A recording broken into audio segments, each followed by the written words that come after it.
In the magical realm of Rondel, where magic thrives, the world is divided into 4 continents inhabited by 20 nations and diverse species. Rondel has evolved into the Age of Magic, a period characterized by the extensive development of magic. Despite this progress, the political landscape remained feudalistic, ruled by kings and nobles, preserving the system of class distinctions. Nonetheless, this era was hailed as the Golden Age of Rondel.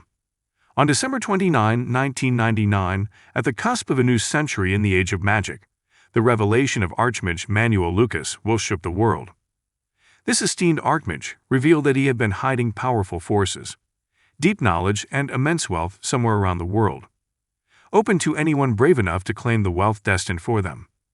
Manuel Lucas, known as the Sorcerer Lord of the Ninth Circle, played a pivotal role in ushering Rondel into its illustrious Golden Age in the Age of Magic.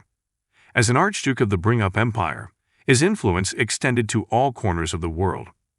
Upon hearing Archmage Lucas' proclamation, people from all walks of life began a quest to claim his legacy. This declaration sparked a global frenzy as ambitious adventurers, scholars, and opportunists sought to uncover the hidden treasures and secrets left behind by this legendary Archmage.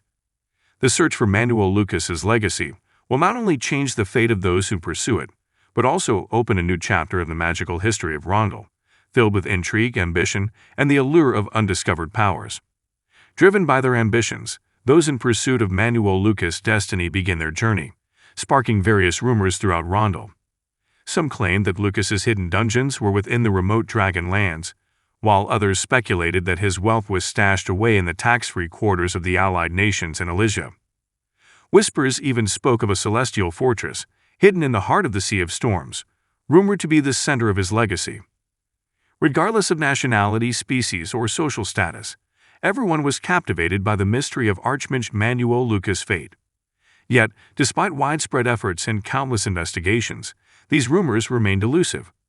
For 2 decades, searchers scoured the world without finding a single clue. Persistence finally paid off when, on one fateful day, a man stood in disbelief as the system before him confirmed that he had obtained the legacy of Manuel Lucas. The joy of this revelation washed over him, marking an important breakthrough. In 2007, in the Age of Magic, within Lawrence Castle, the butler gently asked his young master, Adrian, about his plans to continue his studies. Adrian confirmed his intentions, mentioning his intention to return the books he had borrowed. As he begins this mundane task, Adrian has no idea that the discovery of Manuel Lucas' legacy will soon link his fate to the tumultuous events taking place in Rondel.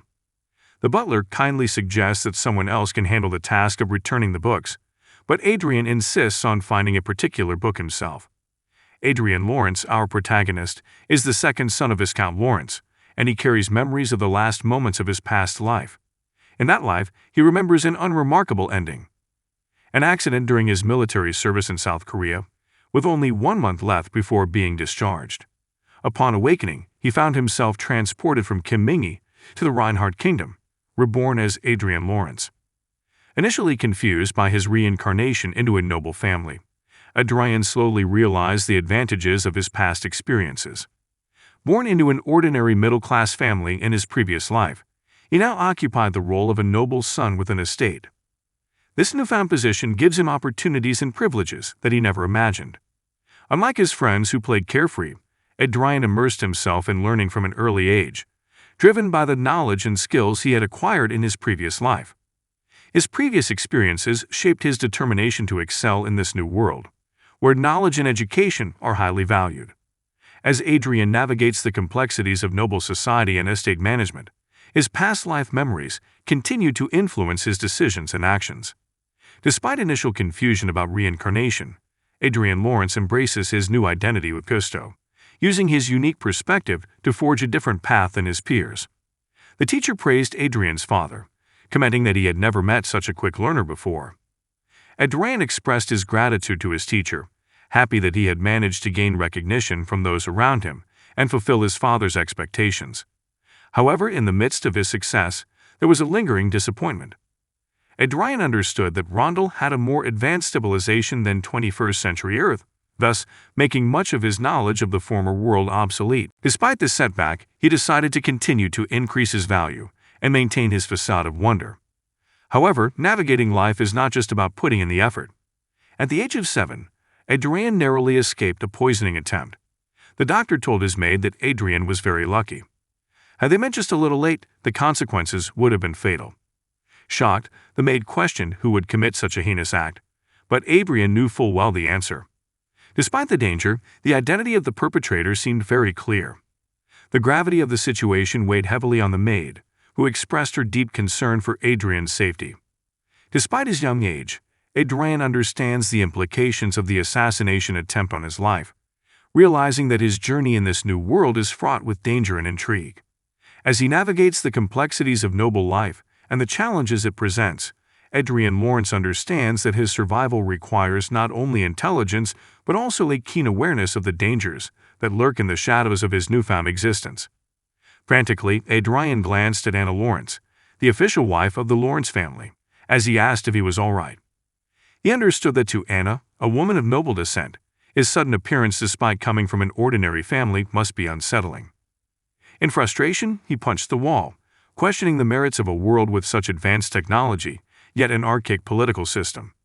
Despite suspecting Anna's involvement in the poisoning attempt, Adrian knew that accusing her without evidence was futile.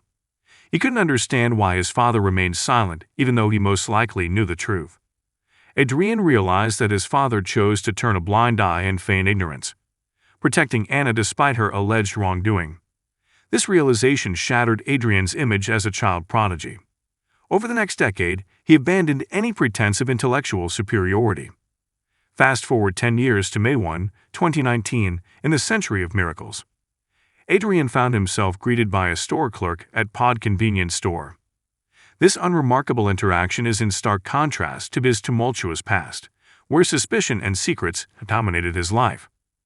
Although time has passed, the memories of the poisoning trial and the complicated dynamics within the Lawrence family live on, shaping Adrian's cautious approach to dealing with his noble lineage and the complicated social norms of Rondel. At 20 years old, Adrian smiled as he surveyed his surroundings in the shop. A curious man approached his coworker, asking if Adrian was a celebrity. The woman silenced him and revealed that Adrian was the second young lord of the Lawrence family. Surprised, the man speculated that Adrian should be a prominent figure in the region. He was not to comment on Adrian's attire being similar to that of a commoner, but the lady silenced him when he realized Adrian's approach. Politely, the woman asked Adrian what he could do for her. Adrian asked about online point cards, and the lady explained that they could now only be purchased at the cashier due to a change in policy. Immediately, he asked about the amount he wanted, to which Adrian replied that he wanted them all. After completing his purchase, Adrian left the store, leaving the staff to express their gratitude for the service. This mundane transaction does not illustrate the complexity of Adrian's life as the second son of a noble family. Despite his lineage, Adrian's choice of clothing and modest demeanor suggest a deliberate attempt to blend in with the crowd, navigating his identity with a blend of privilege and discretion in a world where status and appearance matter. The woman scolds her coworker angrily, warning him of the consequences of losing the favor of a nobleman. He reminded him that disappointing someone like Adrian could cause severe repercussions. Apologetically, the man reasoned that Adrian could have easily sent a servant instead of coming himself, which sparked her curiosity about why Adrian chose to visit the convenience store personally. The woman replied that he too felt intimidated the first time he saw Adrian. Out of curiosity, the man asked if Adrian was a regular customer. The woman confirmed that Adrian frequented the store 2 to 3 times a month and noted his enthusiasm for the game.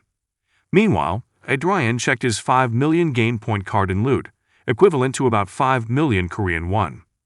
Unexpectedly, Adrian's guard informed him that there was a visit from his younger brother, Cedric.